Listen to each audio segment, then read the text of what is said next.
Hello, hello there, LinkedIn friends. I'm so excited to be here with you and so very grateful to this opportunity, to this platform, and having to have a conversation with you today and have an opportunity to exchange our thoughts together. I am very excited also to introduce my dear friend and peer in the industry, Robert Maisel. Hi, Robert. Hi, Janna. Thanks so much for the lovely introduction and for having me on your show. I've followed this for quite some time, and you always have exciting and wonderful guests on here, so I'm honored to be invited to join today. That's fantastic. You're also a very exciting and honored guest. I'm happy to have you here on LinkedIn Live, Powering Unique You. I'm Janna Macik, your host, and Robert is a very unique person. He has just got certified as the intercultural consultant. He also has experience in global mobility, and he is just a travel guru. And today, I'm really excited to have a conversation about your story and also how you achieved your goals. And I would like for you to share some of your story with us, Robert. Sure. Thank you for that, Janna. Um, I've always been passionate about travel, cultures, languages, and finding a way to integrate that into my life has been a very important goal of mine.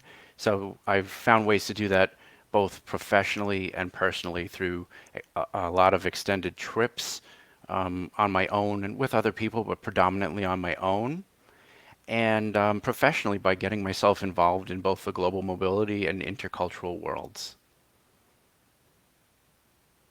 That's wonderful, Robert. And I say when we connected, it was really interesting when you shared your story.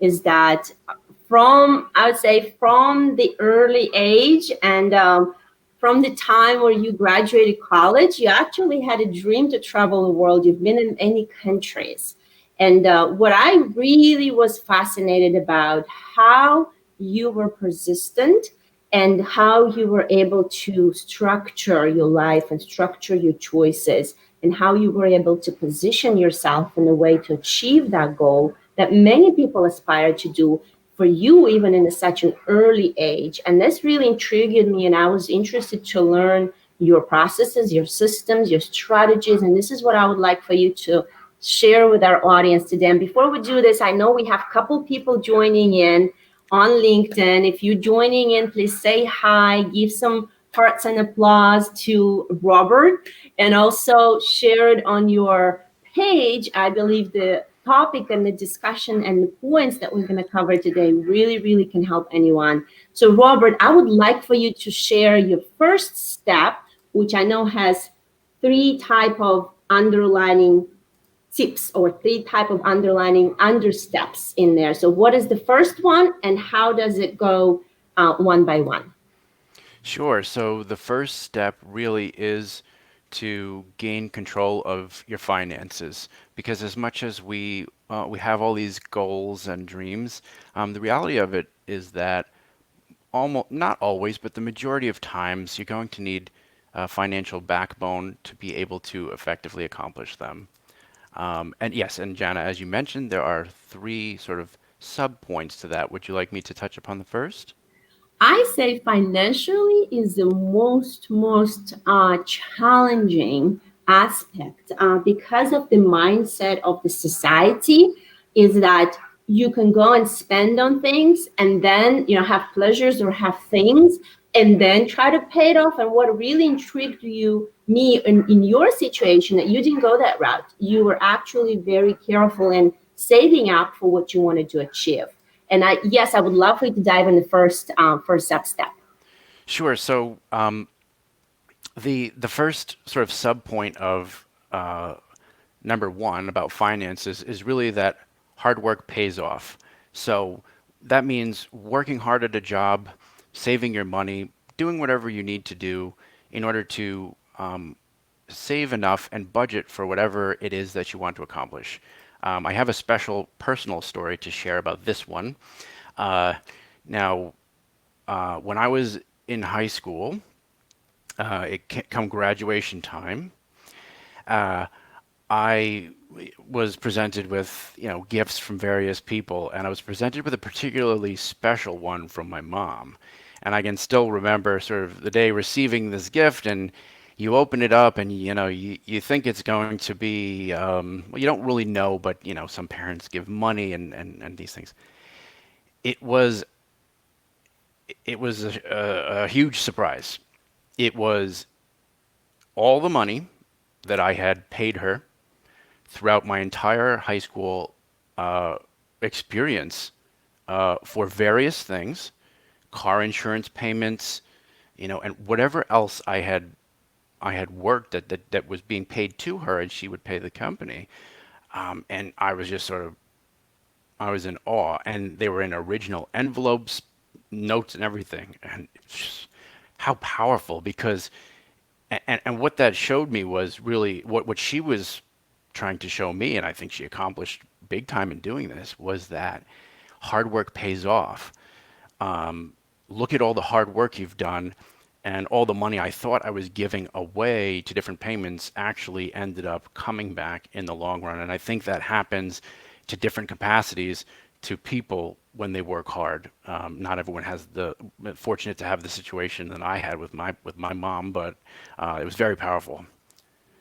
I really like the story and I really like the lesson. And I feel there's lesson as a twofold. One lesson is for us as parents, as we consider, our children growing up and how we can invest in them and give them this type of lessons for life. And then also a lesson for you was that once you put a hard work, then there is going to be some payoff, and sometimes the payoff is unexpected. That's right. And yes, I really like that you share that. And what is the next step for that? So the next step in the financial aspect of our goals here, or the steps to achieve them, is responsibility and self discipline. And what I mean by that is not buying what you can't afford.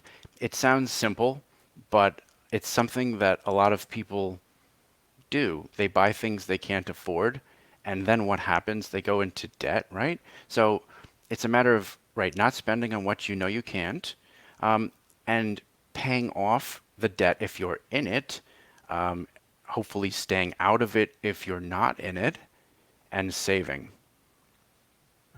This is really huge, Robert, and I feel this for any generation, and most of us are struggling with this, impulse buying, or like you said, spending money on things we can't afford, or even spending things money that we don't have, putting it on credit and thinking we're going to pay off some at some point. So this financial self control is so crucial, and I believe this is really, really a pivotal for mistake. I have my little ones, Robert, coming in. Let me just take care of them, and while you sharing your third point. Sure. So yes, we'll let Janna tend to her familiar duties. Um, by the way, side note, something that I've really enjoyed, just by being in this situation, is that I felt and this is not the third point. I'm actually going to wait till Jana gets back for this. I've really felt that I've been able to connect on a real level with people, with audiences like you who are watching, and specifically with folks like Jana, because they have these issues come up, and it gives us sort of an insight into who these people are at home. So I think the blend, Jana, I was just saying, actually, I told the audience that I'm not going to rush into the third point. I was going to wait for you to come back and Oh, just you're so sweet. I was just saying that one of the coolest things is that being able to connect with people on a real level has been one of the most interesting and valuable impacts that I've seen. So you having to go take care of your child, actually, that's it's nice to me because it shows me an insight into your family and who you are as a person outside of the workplace. And I think that's Yeah. an interesting fusion that we haven't had in the past. I think so. I think we're so much more vulnerable nowadays, and it's a beautiful thing. It's making us more human. It's making us more approachable. It feels more connecting. And yes, the good thing about this show, this afternoon show, before pre-COVID, we'll just step out of your points for a second. But before pre-COVID, the reason why I did it Saturday afternoon is because my husband would take my youngest children out to the music lessons, and it will be a quiet house and a quiet situation for me to just have some conversation online and share some thoughts. Now, of course, no music lessons, so the only thing they can escape is for my husband to take them in the backyard. But usually, it's a dog or a crying baby or someone else banging on the door, and it's just unexpected things happen all the time. And I know Ben is actually showing up here relating to that as well. We have Francine saying hi, Janna, Robert. William say hello, hello. Hello, Ben everyone. Ben Cross is stopping by, Thank you. saying Carrie balances, and yeah, we have Francine and Ben tuning in, and so good to have people here. So yeah, dog is barking, kids are crying. That's the reality nowadays. Somebody's mowing the lawn in the back. So yeah, that's fun. But that's just life, right? That's how we are nowadays, and it's wonderful. So I'm really excited to dive into the next point. So we talked about being financial responsible, also learning the lesson that a hard work really pays off. So the first is hard work, Hard then work, being yes. financially self-control, self-responsible, and the third sub point would be. The third point is values. So analyzing your values and your decision making. Mm, And I want to talk a little bit from personal experience about this one. So it's deciding what to spend on, right? mhm, Are you going to be spending on materialistic things? Are you going to be having a Starbucks coffee every day? Are you going to be mhm, having a Starbucks coffee once a week? And I wouldn't say that there's really a right or wrong answer here, but the important thing is to dive into your values and analyze how you spend. mhm, And we can look at it into two categories as well: materialistic versus experiential. Now, me personally, I've always been more of a person of experiences. So I was, here's an example again from high school. I was one of those strange guys who, among my friends, wasn't trying to run out and buy the newest, coolest car. I was putting as much money away in my bank account as possible to save for cool trips and experiences. So it's really a matter of, as we said, your values and making those financial decisions mhm. on what are you spending on, and making changes appropriately should you be spending on those Yes. items. Yeah, I really believe that there is a great lesson for anyone listening, anyone tuning in.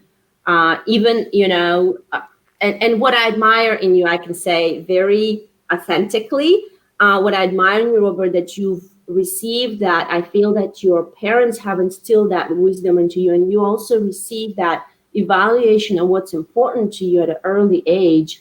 And that really set you up for being exercising self-control, making decisions that would help you move your dreams and goals forward. And really, that it says emotional, being emotionally mature, not looking at the present gratification, at the present pleasures, but really looking at something that may take you some time. Sometimes it takes you a long time to get into where you want to go, but to see that dream and take small steps at a time, even some type of small sacrifices at a time, in order to achieve that goal. And I feel this lesson is really applicable to any type of goal. I can share how it relates to me. For you, it was really making decisions and not spending on things that are less valuable to you, and saving up for your trip. How it relates to me is, a few years ago, my husband and I, we decided to start working toward getting out of that. Start looking at how I was spending, start looking at what I was spending and what kind of a financial situation our family is in. And that takes time and dedication and self-control, because it's a long-term goal. So getting out of that is a long-term goal. It doesn't happen overnight. Saving up for money to be able to travel 50 countries in the world is not a quick turnaround. And what you shared, what really helped you to stay consistent and persistent, Robert? I'd love to know. So you would like to know what sort of the driving What force behind? motivated you? What motivated you? Yeah, that's a great question, Jana. Thank you. The driving force motivating me to stay persistent with these goals, um, just the deep down sort of the desire and the passion to understand people and knowing that there was something greater than me out there. And I was so curious to find out, and I still am, what that is. Yes, that's wonderful. I admire that. And Robert, I know. So we've covered the first. Remind me the first step and the three sub points, just to make sure we get that clearly. Sure. So our first point is gaining control of your finances, Mm-hmm. which involves understanding that hard work pays off, Mm-hmm. working hard at your job or jobs, Mm-hmm. saving money. The second aspect being responsibility and self-discipline, Mm-hmm. staying out of debt and not buying what you can't afford.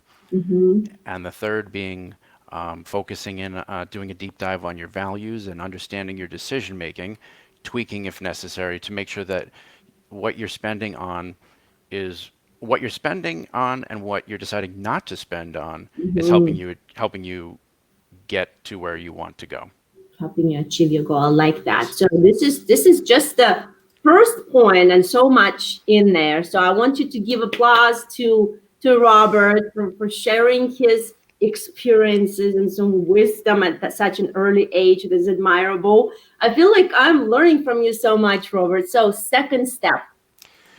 So second step, it's pretty awesome. I mean, all the steps are awesome, but it's awesome because it really ties right into what you're doing, Jana, with this show and as a human. And what I admire about you is that you're really encouraging and inspiring people to get out there and tell their story and make the world know about this story and showing people that everyone's unique and that their story is powerful. And I really admire you for that. And that in essence is a huge part. That's basically what step two is. Don't be afraid to walk your own path, Mm-hmm. and invest in yourself, right? So we're all unique, and we all know that going against the grain is hard, and society might push us away from doing that, and our friends and family might think it's not a great idea. But going against the grain, it's worth it if you know it's worth it. And I was able to use the world as my teacher. People told me I was crazy for going after my dreams. People told me I was crazy. For traveling instead of, let's say, looking for a full-time job directly after my MBA. But I knew that having these experiences would be beneficial for me in the long run, and that's Mm-hmm. why I did that.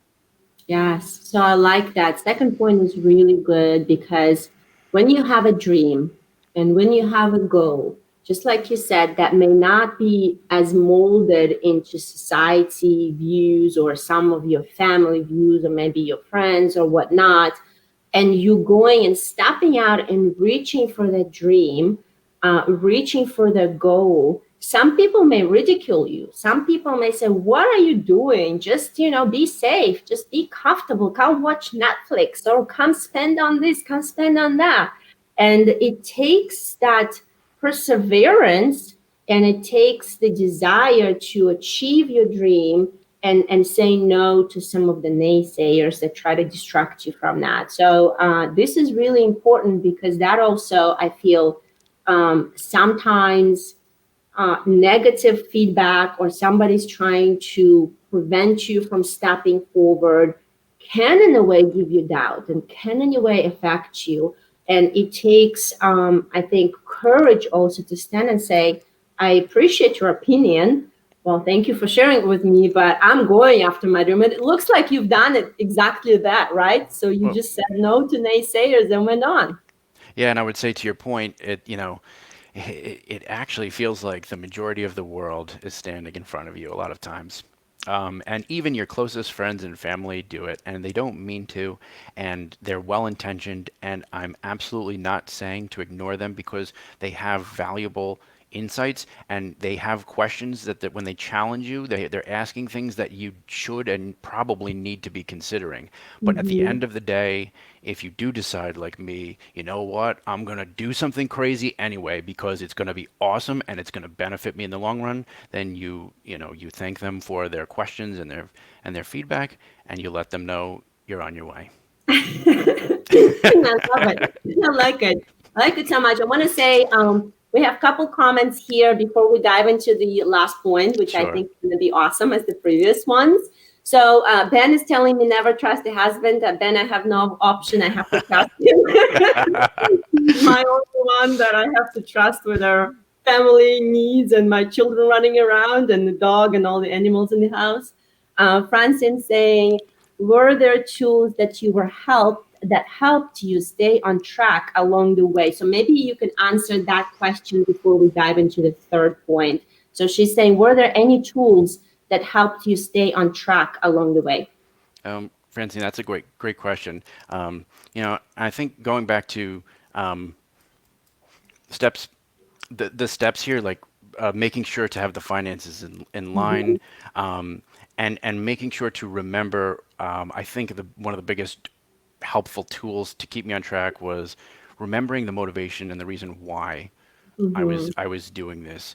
Even though I Mm-hmm. didn't realize exactly what might come out of this, I don't exactly know. I didn't realize that through travel I would end up here, talking to you in my early 30s, speaking 5 languages. That was not a tangible benefit that I saw at the time, but I knew that there was a bigger picture, and I knew that my desire and curiosity to just understand more about the world, people communicate, I just felt like I had this burning desire, and I needed to do it. So holding true to understanding the why, your intention behind your goals is a powerful tool in making sure they get accomplished. This is really good. So the motivation, the inner motivation, and like you touched on it, value, your values, the internal values are going to dictate your behavior, going to dictate your decisions, going to dictate the choices you make. Maybe were there any kind of tools that help you financially organize things? I would say a role model. I was very fortunate to grow up in a house where, um, my parents were not in debt. Aside from potentially a mortgage or whatever the normal things, but they were not in thousands of dollars of debt and credit cards. And my mom pays off her credit cards every month completely, and I was able to learn from the way that my parents and the way that my Mhm. dad structures finances too, the value and benefit of paying off credit cards every month completely, not spending on what you can't afford, so not going into debt and not having to worry about those phone calls, about, anybody calling to collect it. So I guess I would say that having two very positive role models in my life financially was very helpful.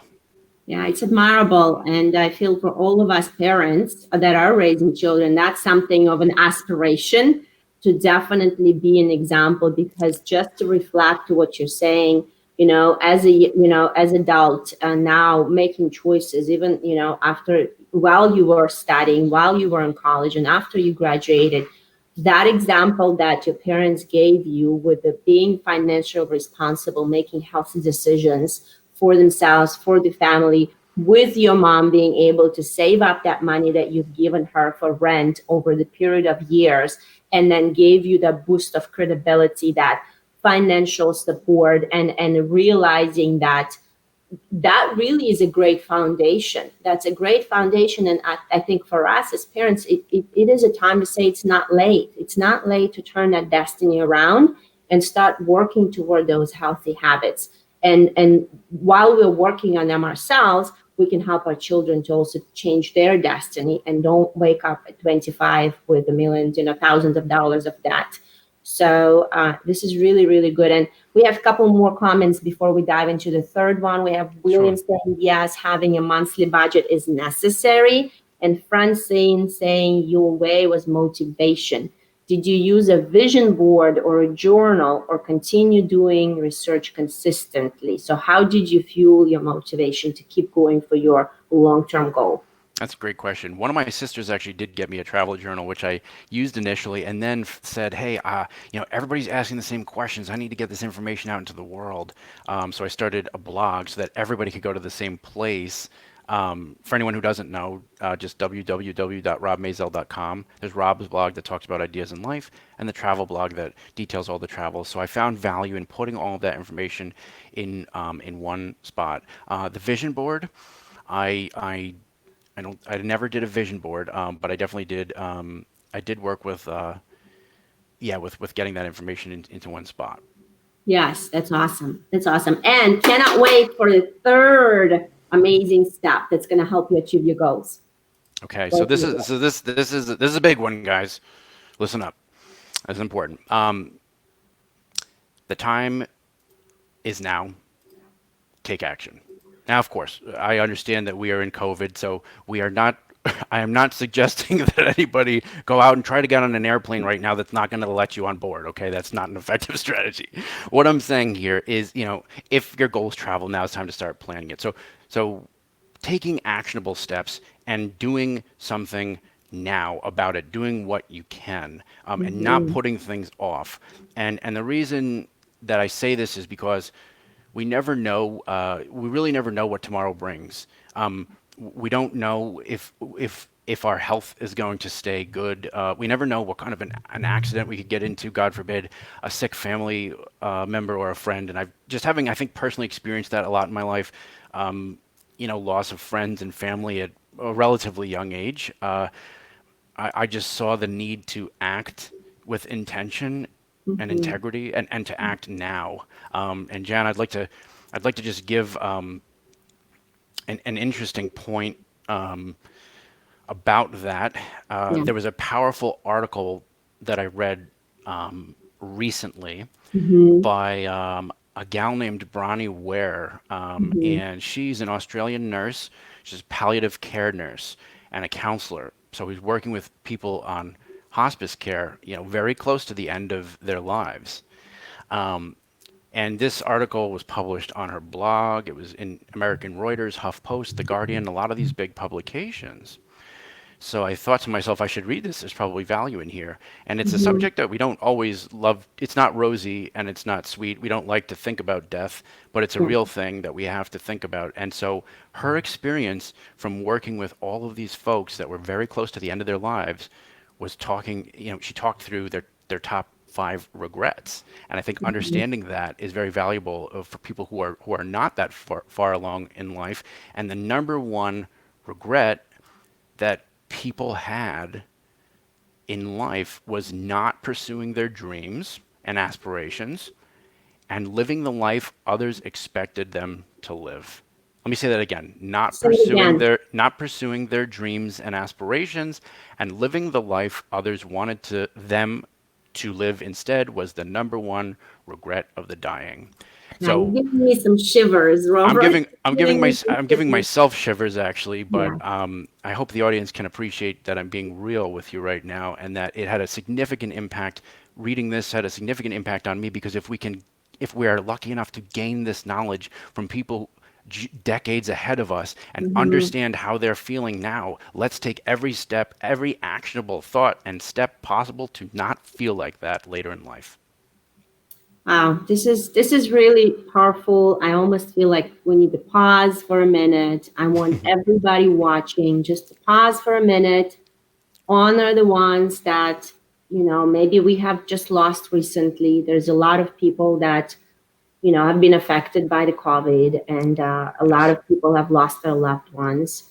And in honor of those that we've lost, I feel that our honor and our giving back would really need to be reprioritizing our lives, reprioritizing our values, and identifying what are the things that you want, truly want to have in life. And like you said, the time is now. And I'm sure with you reading that article and realizing that your dream was to go and travel 50 or more countries in the world, I'm sure you're not probably done after COVID is over. You're going to go back to traveling. You know it. I know it. I know that. And And just realizing that you may not have it happen right this moment, and maybe you have another goal that may not be related to travel. You may not have that goal at this moment, but you thinking about your vision for your life, not somebody else's vision for your life, not somebody else's expectation for your life, not somebody else's choices for your life, but your inner desire of your heart for your life, and also your dream and aspiration and your goals of what you want to achieve. And start acting now. Maybe it is 15 minutes research. Maybe it is reprioritizing how you spending. Maybe you spending on things. I was emotional spender. I would go and spend money that I don't have on things that I don't need. And reprioritizing what is that you want to build in that longer term scenario, longer term goal, and start acting now toward that goal. Have that internal motivation, whether you need to have a storyboard, whether you need to have a journaling, whether you need to find a people who will encourage you and who will help you move forward with that. Do whatever is possible. Act now. Don't wait, because I feel our life is just so short and we don't even realize it, because nobody's promised tomorrow. We have what we have today. And if today we've taken a couple steps toward our dream, we can say, I've done something, right? I'm not completely neglected everything. I've done something that matters to me. And I'm moving toward dreaming and living my fullest. Yeah. Yeah, that's powerful stuff, Jenna. And just to reinforce what you're saying, you know, guys, take action today. Um, there's, we know what we do know is we've got one life to live. So, and we don't know how long it'll be. So let's do everything possible to make sure we're acting with intention and fulfilling the dreams and desires that we really want. And as Jana mentioned as well, it's important to note that all of these steps toward achieving your goals that we talked about today are applicable to goals in general. They don't have to be applicable just to travel. I agree with you. I agree with you because I feel, even considering a better career or considering stepping into maybe a higher position, or some people they aspire to maybe do a side business hustle, any kind of dream that requires some steps and some dedication and some motivation, and most importantly, most of those dreams do require some financial responsibility and self-control. They're not happening overnight. Those are not like you lay down in bed today, you woke up tomorrow, and you are right there in your favorite job, in your favorite career, and in your favorite house that you want maybe to have, or you have a family that you imagine to have. Any of the dreams and any of the goals that are longer term, they require the persistence, they require resilience, they require self control. All of those steps that you've mentioned, I feel they're very, very important to consider and to implement. And I like how we ended on time is now, act now. So I think we have a couple more questions before Sure. we close. Rob, I think we have people saying that Franson is saying it's very impactful. And where would you like to go next? Where would you like to travel next, Robert? Two spots on my mind: Iceland and Morocco. Love it. Those are exciting You see ones. how I didn't even hesitate, right? I got it right in my mind. I know exactly. That's the true heart of a traveler for you. Yes, yes, I like it. I like it. Mm, That's awesome. That's yeah. awesome. And I feel that this has really been very valuable.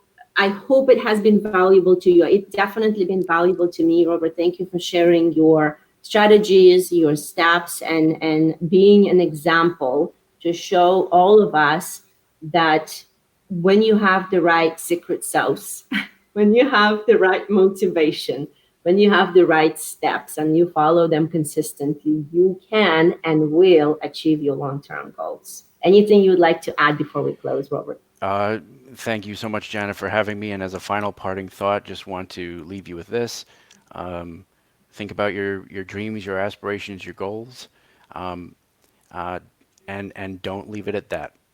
Do not just keep fantasizing about these things, because if you leave them to thought and fantasy, that is exactly where they will stay.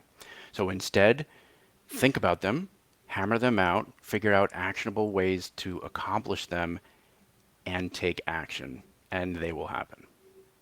I love it. This is wonderful. Thank you so much, Robert, again for joining today. We'll definitely stay connected, and I look forward to see you all on the next broadcast. Next week, we're going to have a very special guest, so make sure you watch and tune in. I'll put an announcement out closer toward the middle of the week or so. It is going to be a phenomenal conversation, so I'm looking forward to give you some more encouragement. And I believe that by sharing our real life stories, and by sharing the lessons that we learn, we can encourage each other, we can inspire each other, and empower each other, and thus change this world to be a better place. Thank you so much, and have an awesome day.